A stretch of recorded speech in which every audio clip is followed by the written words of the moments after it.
আসসালামু আলাইকুম, ওয়েলকাম করছি রিয়াসাদ আজিম। ভিন্ন ধর্ম মতাদর্শের যারা শুনছেন সবার প্রতি আন্তরিক কৃতজ্ঞতা। এই মুহূর্তে আমি কোন কথাটা বলবো এটা আপনারা খুব ভালোভাবেই বুঝতে পারছেন। লাইফ চলে স্মুথ ফিলে শাওমি রেডমি 14C ফোনের সাথে। রিয়েলি এক্সাইটিং ক্রিকেটিং সিজন চলছে এবং আপকামিং।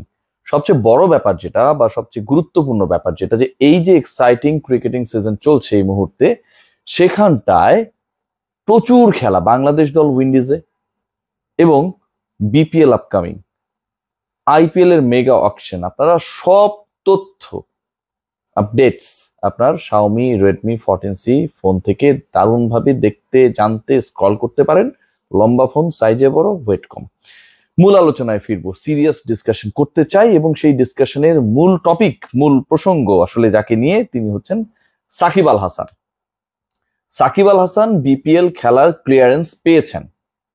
যেই সাকিব আল হাসান কদিন আগে বাংলাদেশে ঘরের মাঠে মিরপুরে তার বিদায়ী টেস্ট ম্যাচ খেলার ইচ্ছা পোষণ করেছিলেন, যেই সাকিব আল হাসান শেষ পর্যন্ত বাংলাদেশে আসতে পারেন নাই নিরাপত্তা শঙ্কার কারণে, ক্লিয়ারেন্সের জায়গায় আসলে তাকে 100% ফুল প্রুফ সিকিউরিটি দেয়া পসিবল কিনা এটা নিয়ে একটা বড় লম্বা ডিসকাশন ছিল। সাকিব আল হাসান ইউএইতে স্টে করেছিলেন for the green signal and finally he was refuse to be here.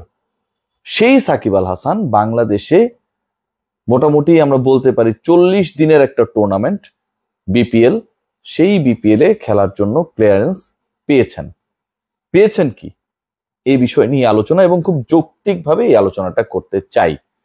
দেখুন, কেন হুট করে আমি সাকিব আল হাসান বিপিএল এ আসছেন, যেই সাকিব আল হাসানের বাংলাদেশে এসে কোনো ধরনের ক্রিকেট খেলা পসিবল কিনা এটাতে একটা ফুল স্টপ পড়ে গিয়েছিল, সেটা আসলে কোথার থেকে আসলে এত আশার আলো সঞ্চার করলো, আমি আমার কথা বলবো না, আমি একটু লজিক্যালি বিষয়গুলো আপনাদের সামনে আনতে চাই। দেখুন, একটা ক্রিকেটার বা একজন ক্রিকেটার তিনি যদি কোনো দলের হয়ে খেলার চেষ্টা করেন বা খেলেন, আবারও বলছি দলের হয়ে, তিনি নিশ্চয়ই সেই দলের অংশ, সেই দলের সাথে তার একটা চুক্তি রয়েছে, সেই চুক্তির টার্মস এন্ড কন্ডিশন রয়েছে এবং পেমেন্ট ইস্যু রয়েছে, কমিটমেন্ট ইস্যু রয়েছে।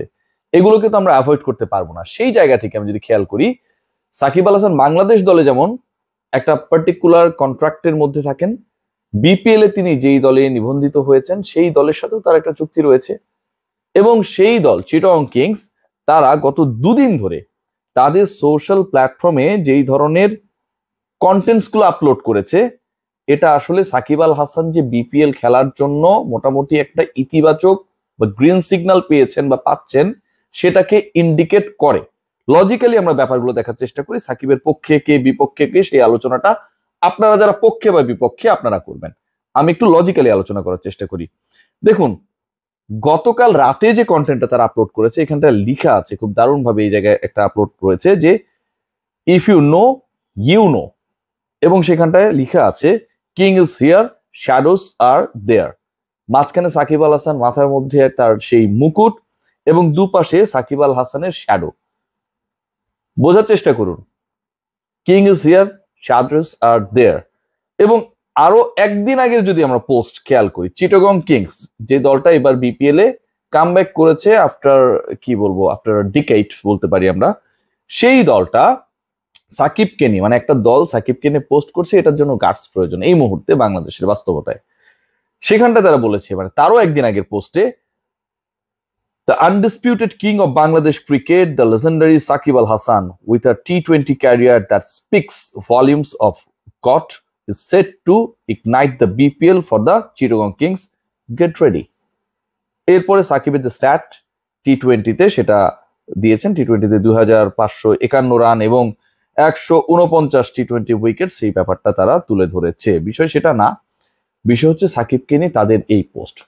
সাকিব আল হাসান চিটাগং কিংস এর হয়ে নিবন্ধিত হয়েছেন, চিটাগং কিংস তাকে ডিরেক্ট সাইনিং করিয়েছে।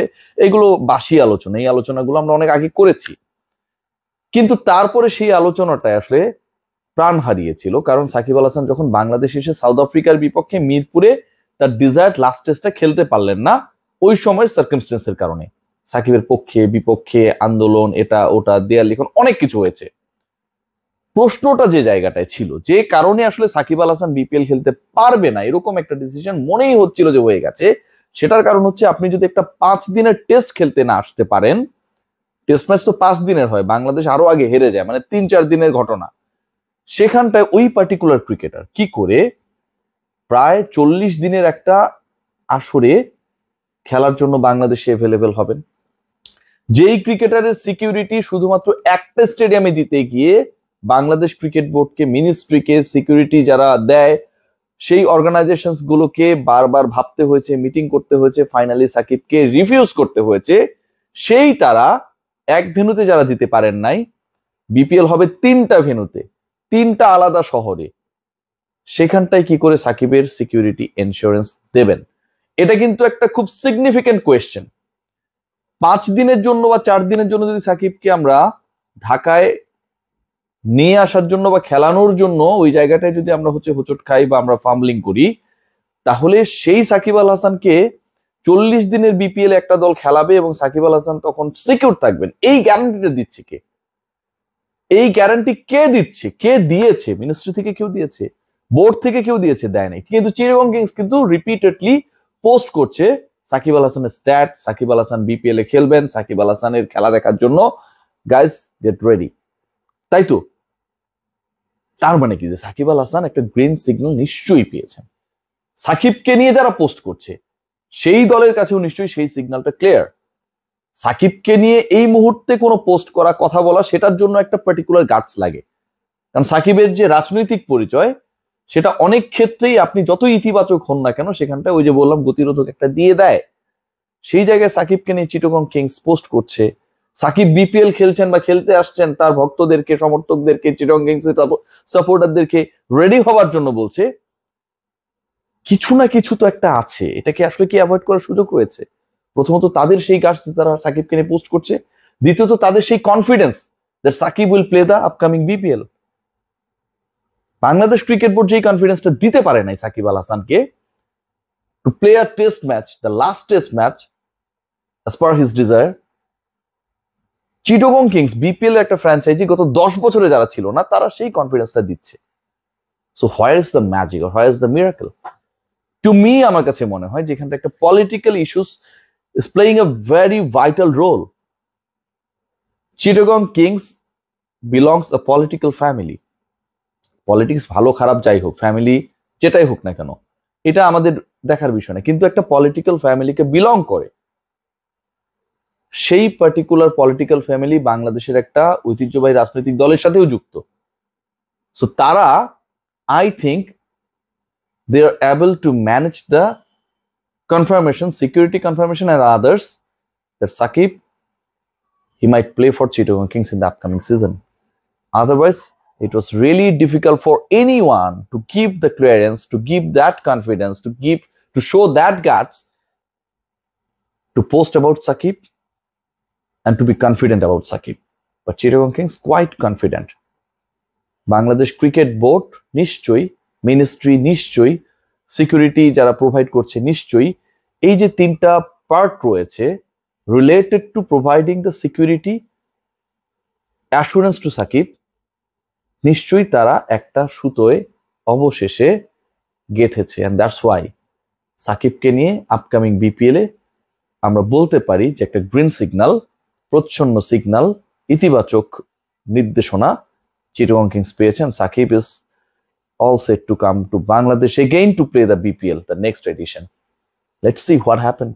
সবাই ভালো থাকবেন।